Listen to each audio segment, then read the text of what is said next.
It's never too late for love, they say. And of course, they also say that decaf coffee tastes just as good as regular coffee. The truth is that age weighs not only on your knees when you climb the stairs, but also on the way you relate to others. If you're over 40 or 50 and you think that finding a partner will be like it was in your 20s, I'm sorry to spoil your day. Your brain doesn't play by the same rules anymore. We're not here for romantic stories or motivational calendar quotes. We're here to talk straight, with a bit of science and a touch of irony.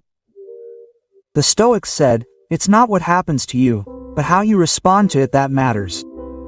Well, at this age, your emotional response is no longer as flexible as it used to be, and that has serious consequences for your relationships.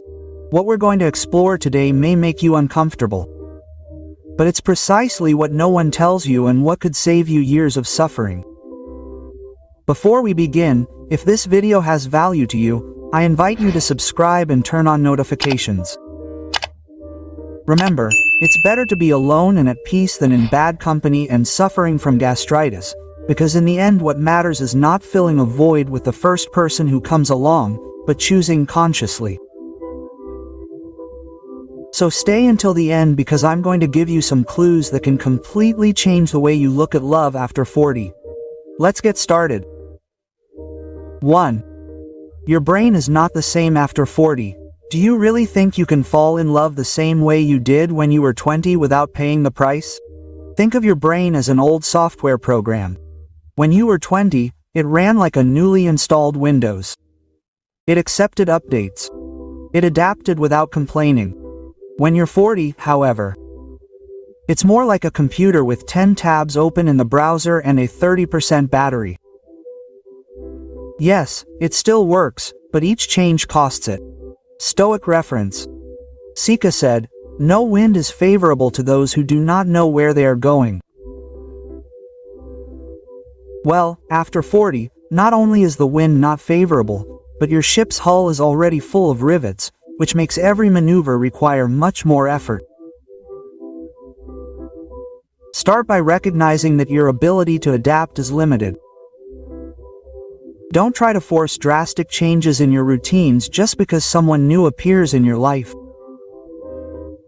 Adjust the minimum and protect what is essential: your sleep, your habits, your peace of mind. Motivational conclusion.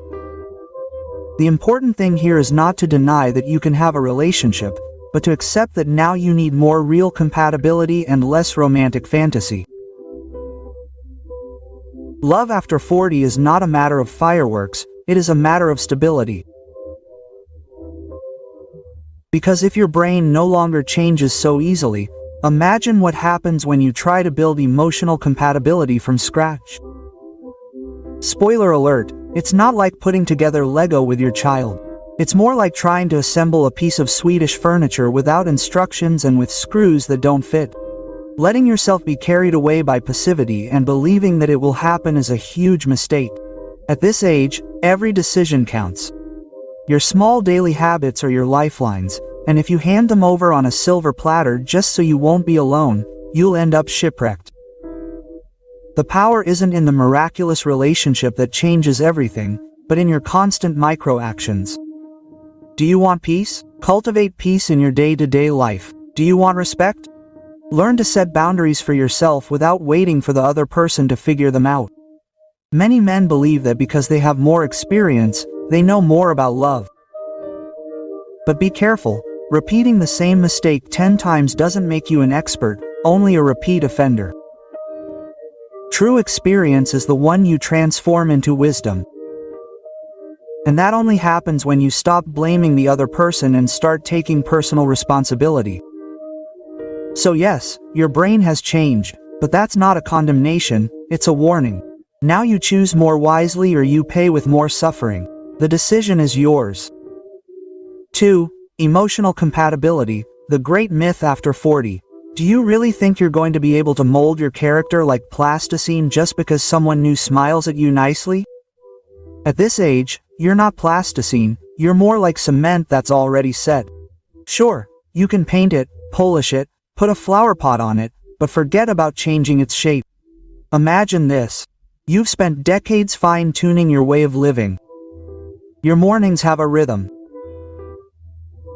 Your way of dealing with stress is practiced to perfection.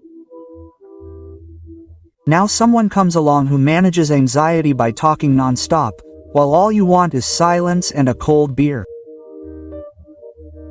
The result is two people trying to find peace and ending up at war.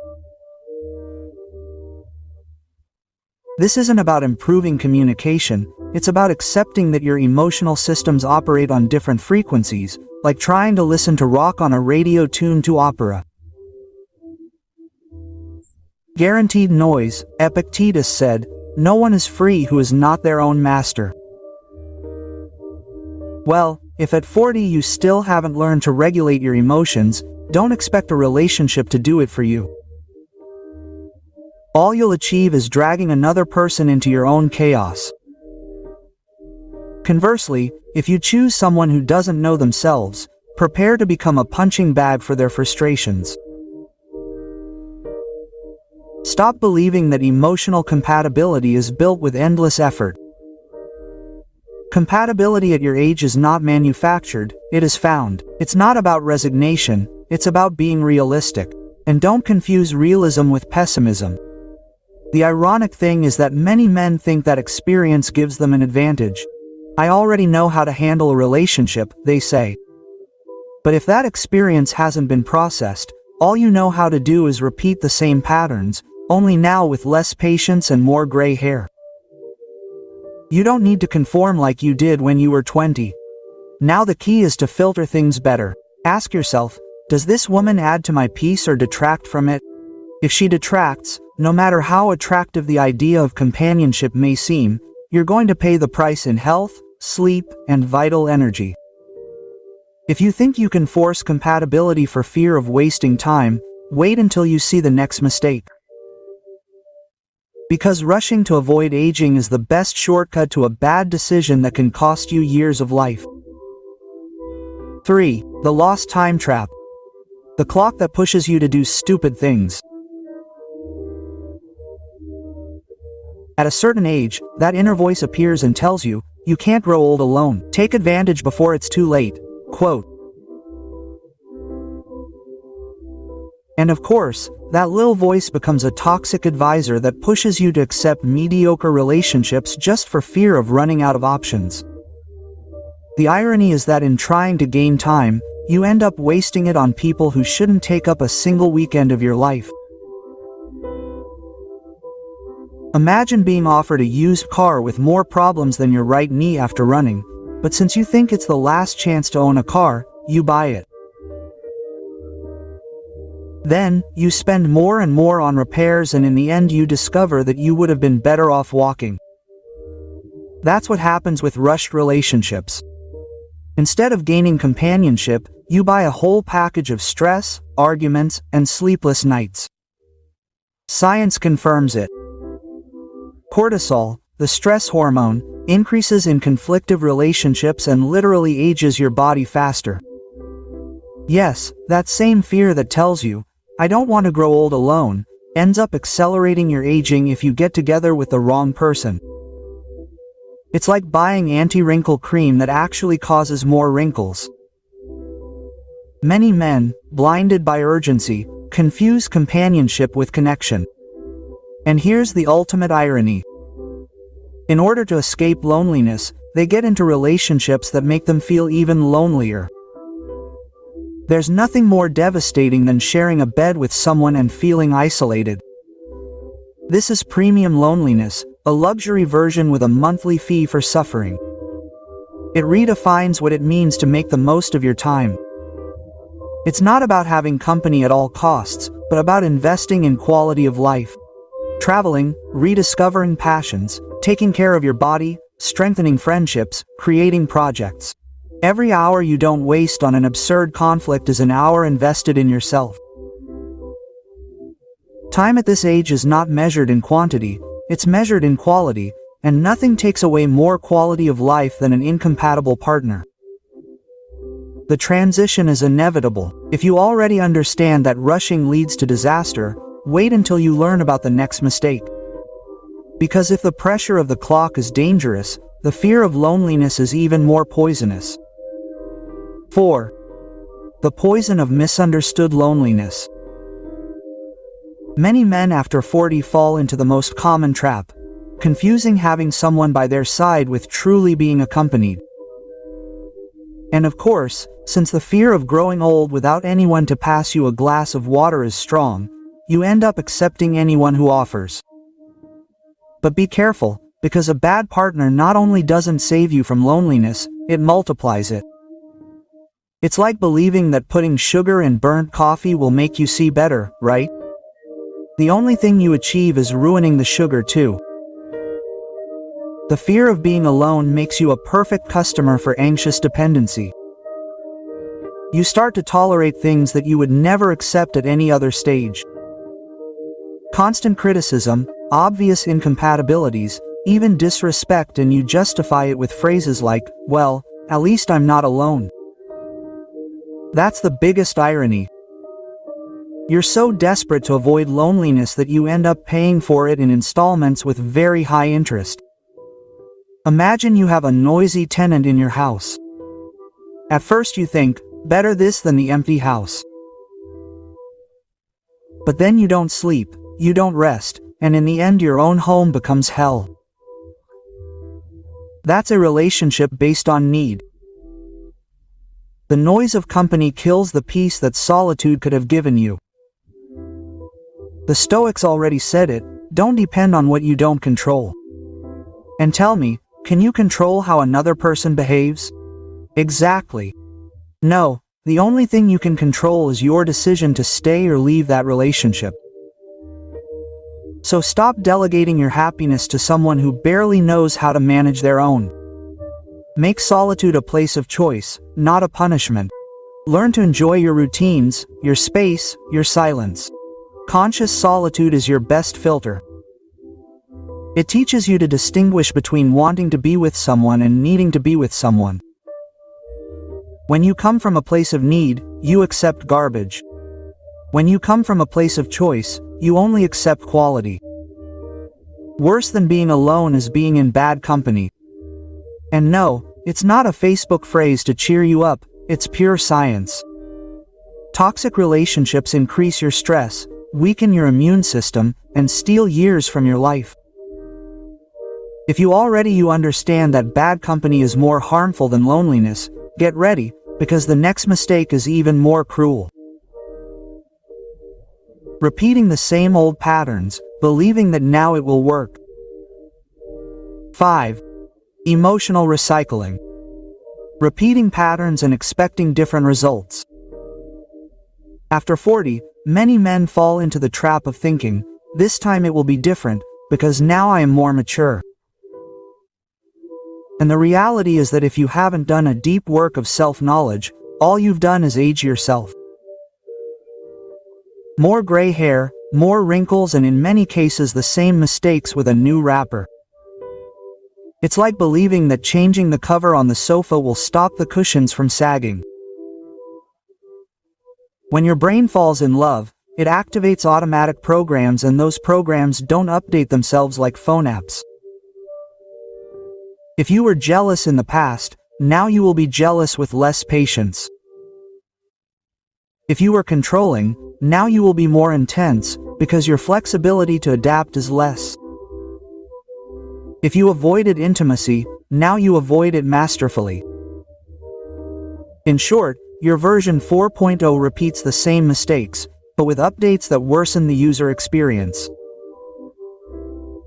The irony is that many believe that accumulated experience is synonymous with wisdom, but repeating the same mistake 20 times does not make you wise, it turns you into a collector of failures.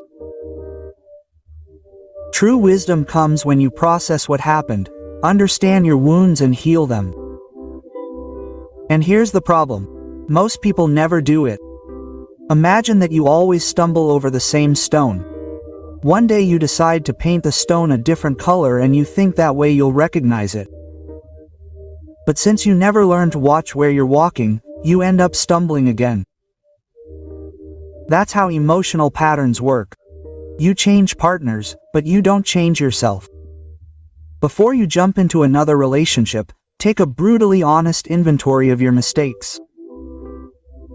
Ask yourself what part of you attracts the same kind of people and what wounds you haven't resolved. And if the answer makes you uncomfortable, perfect, that's where the real work you need to do. Maturity doesn't come with age, it comes with self-knowledge. A 50-year-old man who's never reflected on his emotional failures is no wiser than a 20-year-old. He's just more stubborn. Because even if you manage to identify your patterns, there's still a biological factor working against you. And that factor is as real as it is inevitable. The hormonal changes that hit after 40. 6. Hormones in rebellion. The silent enemy after 40. Many men. They think their character changes because they no longer have the same patience or because life has beaten them down. The truth is much more biological and less poetic. Your hormones no longer work as they used to. Testosterone begins to drop little by little, and with it your energy, your motivation, and even your tolerance. What you used to tolerate with a smile, now irritates you like a fly circling the room. It's ironic because when you were 20 you would get angry over silly things, but at least you recovered quickly. When you're 40, the fights may be less outrageous, but the emotional hangover lasts twice as long. And it's not just about character. Hormonal changes affect the way you connect with a partner. Desire fluctuates, patience decreases, social energy drops. So yes, even though you feel the same inside, your body is no longer on the same team. Think of it like a sports car that needs more maintenance with age. The engine still roars, but now it uses more gas and every long trip requires a checkup. Pretending that you can use it the same way you did when you were 20 is naive and constructive. Relationships are the same. The Stoic Epictetus said, "Things that are under our control are by nature free." And here comes the slap in the face. Your hormones are not under your control, but your reaction to them is. You can't stop the decline in testosterone, but you can adjust your expectations, your lifestyle, and, above all, your choice of partner. Take care of your health, exercise, sleep well, and accept that your limits have changed. It's not about resigning yourself, it's about playing with the cards you really have. There's no point in trying to force yourself to tolerate someone who constantly upsets you, because your nervous system no longer forgives as it used to. It's not that you're more bitter, it's that your biology has changed. And if you don't become aware of this, you'll end up paying for it with arguments, frustrations, and sleepless nights. Because if hormones already create enough challenges on the table, imagine what happens when you also invest your limited time in the wrong relationship. That opportunity cost can be the most expensive mistake of your life. The biggest mistake you can make after 40 is not being alone, it's settling for a relationship that takes away from you instead of adding to you. That's the summary of it all, what we've seen today. Your brain doesn't change the same way anymore. Your patience is less, your time is more valuable, and your body is no longer forgiving. Continuing to insist on romantic ideas from your youth is like trying to run a marathon in office shoes. You'll end up hurt and never reach the finish line. What you need now is quality, not quantity. Peace, not noise, real connection, not empty company. I want to ask you something direct. Have you seen yourself reflected in these situations? Have you noticed how your ability to adapt has changed with age?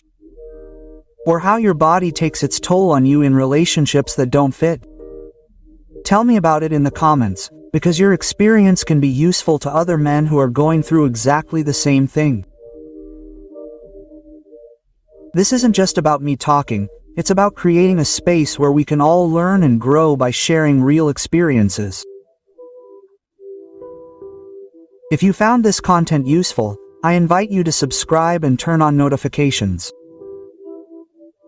That way you'll be up to date every time I upload a new video with practical and direct reflections on how to navigate this stage of life intelligently. Remember, knowledge is useless if you don't apply it, and this channel is made for you to take action. I also recommend that you watch my other videos on relationships, self-discipline, and habits for men after 40. There, you'll find strategies that complement what we talked about today and that can make a difference in how you face this stage. Don't miss the opportunity to strengthen your path toward a fuller and more conscious life. And I want to close with this: after 40, life doesn't end.